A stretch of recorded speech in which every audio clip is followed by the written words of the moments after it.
నాకు తెలిసిన ఒక అతను హెడ్ కానిస్టేబుల్ ఉద్యోగం చేస్తారు, మా ఊరు ఆయన. హెడ్ కానిస్టేబుల్ ఉద్యోగం ఆయనకి. అప్పుడు మార్చర్లో డ్యూటీకి డిపార్ట్మెంట్ మారి ట్రాన్స్ఫర్ అయ్యి వచ్చిన నన్ను వచ్చి అడిగాడు, ఎసనో నేను తెలిసినకో అని. తెలుసులేవా, చిన్నప్పటి నుంచి తెలుసులేనా, నువ్వు నాకు తెలియపోవటం ఏంట. ఆ పాస్టర్ గారు అంతలో వచ్చి, అయ్యా నన్ను ప్రాణం తీస్తున్నాడు, వాళ్ళ ఇంట్లో అంటే ఈరోజు భోజనం చేయి, వాళ్ళ ఇంట్లో అంటే పడుకో, ఈరోజు మీకు తెలుసంట, మీ ఊరేనంట అని 2 నెలల నుంచి నన్ను విసిగిస్తున్నాడు. బాబు నువ్వు తారీఖు ఇచ్చినప్పటి నుంచి ఆ ఇంటికి వెళ్ళమని బ్రతిలాడాడు ఆ పాస్టర్. సరే ఇతను కూడా నాకు తెలిసిన అతను కదా, ఆ ఇంటికి వెళ్ళా. శుభ్రంగా అంత అన్నం పెట్టాడు, తిన్నా. బాగా అలసిపోయింది దెబ్బకి. ఇక అన్నా పడుకుంటానన్నా. ఒక రూమ్లో తీసుకెళ్ళాడు. మంచి మంచం, పందిరి మంచం, బెడ్, దానికి దోమ తెర కట్టాడు, సెంటు కొట్టాడు, బ్రహ్మాండంగా అరేంజ్మెంట్ చేశాడు. నేను పోయి ఒక చిన్న ప్రార్థన చేసుకుని పడుకొని నిద్రపోయి. ఇంక తెల్లవారుజామున లేచి ప్రార్థన చేసుకుంటా ఉంటే ఈ అన్న వచ్చాడు. వచ్చి, ఎసనా హలో అని. ఏంటనా? ఏం లేదు, నీకు నిద్ర బాగా పట్టిందా అన్నాడు. బాగా పట్టింది. మరి చెడ్డకల్లో ఏమి రాలేదా పీడకల్లో అన్నాడు. అబ్బాయి ఏమి రాలేదు, ప్రశాంతంగా నిద్రపోయాను, బాగానే పేరు అన్నాడు. అటుపోయాడు. అటుపోయి మళ్ళీ కాఫీ తయారు చేసుకుని వేడి చలికాలం, మళ్ళీ వేడి కాఫీ తీసుకొని మళ్ళీ వచ్చి అనో అంటా వచ్చాడు. ఏంటన్నా అన్న, ఆ కాఫీ తాగమంట.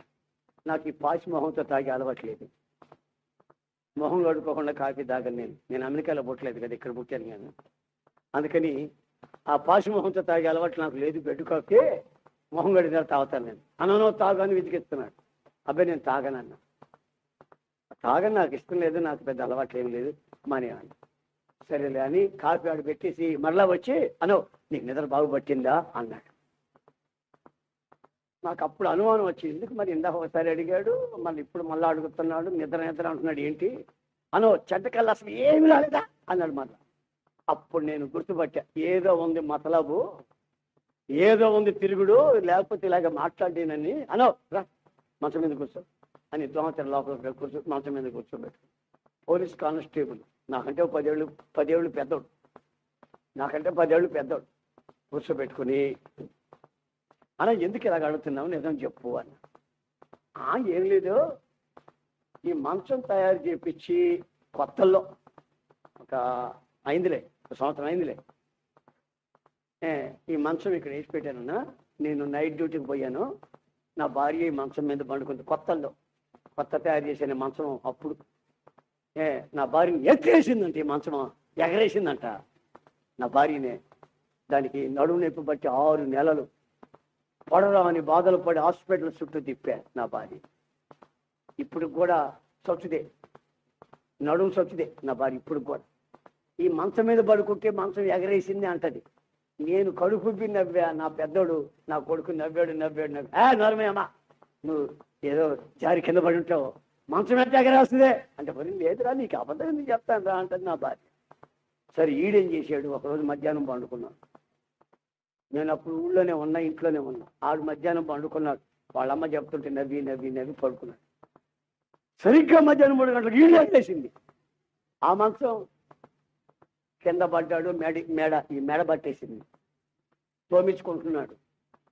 ఇక మెడ తిరగట్లే, ఇప్పుడు ఇటే తిరుగుతున్నాడు. ఇప్పుడు కూడా అట్లాగే ఉంది. అప్పటి నుంచి ఆ మధ్యాహ్నం ఆ మంచాన్ని తీసి ఆ పైన కట్టి పెట్టానన్నా. అప్పటి నుంచి మంచం మీద ఎవరు పడుకో, నువ్వు వస్తున్నావని దించా అన్నాడు. ఎందుకు నా నడుగు ఎరగొట్టేదానికే? నీ భార్య నడుగు విరిగిందిగా, నీ కొడుకు మెడ విరిగిందిగా, నన్ను నా నడుగు ఎరగొట్టి దానికి సేవ చేయకుండా దించానంటుందో, ఇదే నా ఘనకార్యం అన్న. నీకెందుకు ఎరుగుతుంది నడుమ? నీ ప్రభు ఉంటాడు, నీ ప్రభు నీ దగ్గర ఉంటాడు, నీ నడుము ఎందుకు ఎరుగుతుంది? ఈ మంచం సంగతి తేలస్తావని దించా అన్న. ఓహో, మంచం సంగతి తేల్చమంటావన్నా అన్న. అదే తేలస్తావనే దించిందే అన్న. అట్లయితే ఈ మంచం నీకు ఎక్కడి నుంచి వచ్చింది అని అడిగా. పోలీస్ కానిస్టేబుల్, హెడ్ కానిస్టేబులే కానీ నేను అడిగిన ఈ ఒక్క మాటకి గడగడ వణుకుతో చెమటలు పోసిపోయినాయి. ఏంటన్నా చెమటలు పోస్తున్నాయి సరిపడుతుంటాయి అన్న. నువ్వు ఈ మాట అడుగుతావని నేను అనుకోవాలా అన్నాడు. ఏమైంది, నీ భార్య ముఖ్యమా మంచం ముఖ్యమా? ఈ మంచం నీకు ఎక్కడి నుంచి వచ్చింది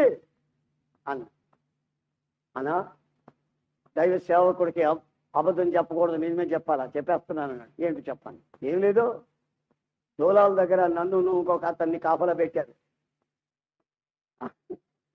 నైట్ డ్యూటీలో కాపలా పెట్టారు దూలాల దగ్గర. పొద్దున్నే వచ్చేటప్పుడు ఒక దూలం మేమిద్దరం మాట్లాడుకొని తీసుకొచ్చుకున్నాం. దాన్ని కోపించాం. ఆడొక మంచం నేను ఒక మంచం. ఆడు కాపురం బాగుందా అన్న, ఏమన్నా ట్రాన్స్ఫర్ వెళ్ళిపోయాడు. ఆడు కాపురం ఏమైంది నాకు తెలియదు. నా కాపురం మాత్రం ఇదిగో ఈ గతి పట్టి ఉంటుంది. దానికి నడుము విరిగింది, ఇదికి మెడ విరిగింది. ఇది నా కాపురం పని.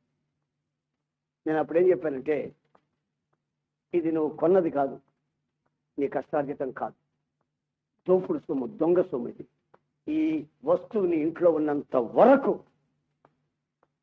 నీ ఇంట్లో అపవిత్ర ఆత్మలు ఉండక తప్పవు. నీ కుటుంబాన్ని చిన్న భిన్నాలు చేయక తప్పదు. నా మాట విను. దీన్ని బయట తీసుకొచ్చా అన్నావు, పాలిష్ చేయించుకున్నాను అన్నా. 3,000 4,000 వద్దన్న మంచం, రోజు ఇదే అనో అన్నాడు. మంచం ముఖ్యమా భార్య ముఖ్యమా? నేను స్నానానికి వెళ్తున్నాను, వచ్చే లోపల మంచం ఉండకూడదు ఇక్కడ. నేను స్నానానికి వెళ్ళిపోయాను. నేను వచ్చే లోపల మంచం లేదు. తీసుకెళ్ళి ఆ చెత్త కుండి దగ్గర ఆ మంచాన్ని ఇసురు కొట్టేసి వచ్చేది. ఏమన్నా అయితే పడచారన్న. ఏం నవర్ ఉంది ఇక్కడ? నవర్ నేను కొన్నాను అన్నాడు. దాని నవర్ ఎంత ఉంది, ఎంత కొన్నాను అన్నాడు. కొన్నవా? ఆ కొన్నదైతే ఇంకో మంచాన్ని కట్టుకో. అది మా నవర్లాగా ఇసురు కొట్టావా? ఇసురు కొట్టు. మళ్ళీ అది బాగు కదా? ఎందుకు పోతానన్నా, చెప్పావు కదన్న. అపవిత్రమైన వస్తువులు ఇంట్లో ఉంటే వాటితో కూడా అపవిత్రమైన దయ్యాలు, అన్క్లీన్ స్పిరిట్స్ వచ్చి నీ ఇంట్లో నివసిస్తాయి. పర వస్తువు, ఏ వస్తువు అది?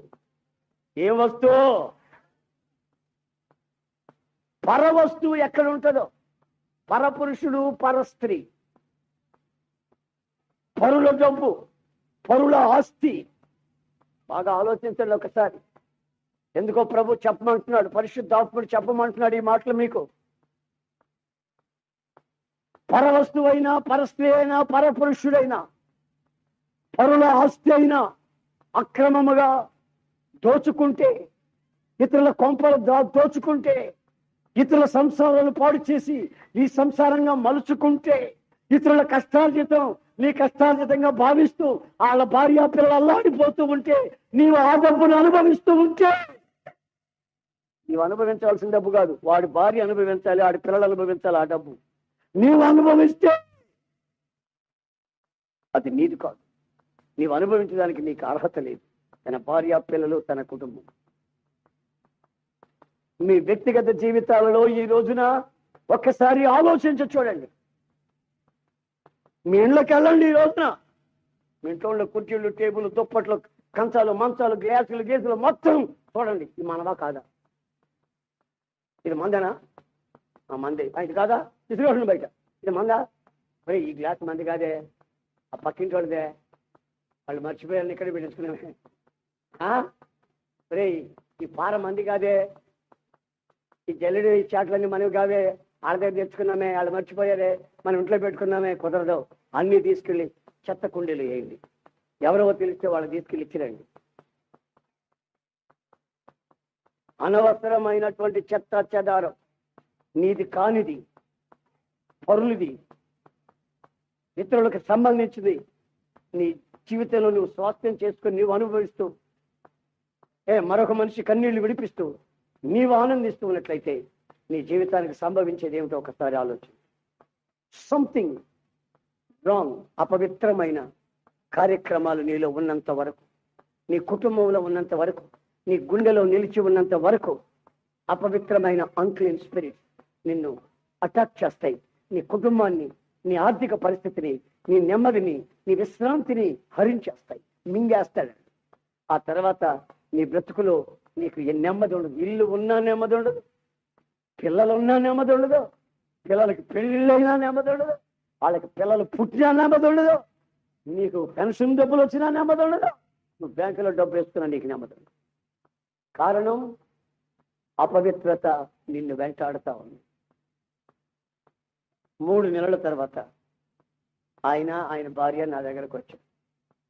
అన్నా అంటా వచ్చాడు, బాగున్నావా అన్న అన్న దగ్గరకు వచ్చి నా కాళ్ళు పట్టుకుపోయాడు. చిచ్చి నా కాళ్ళు పట్టుకో తప్పు, ఏమైందన్న అన్న. ఇంచుమించు 1.5 సంవత్సరం నుంచి నా కుటుంబంలో నరకం అనుభవించానన్న. దానికి జబ్బు చేస్తే ఆ నెల జబ్బంతా దానికి తగిలించాం.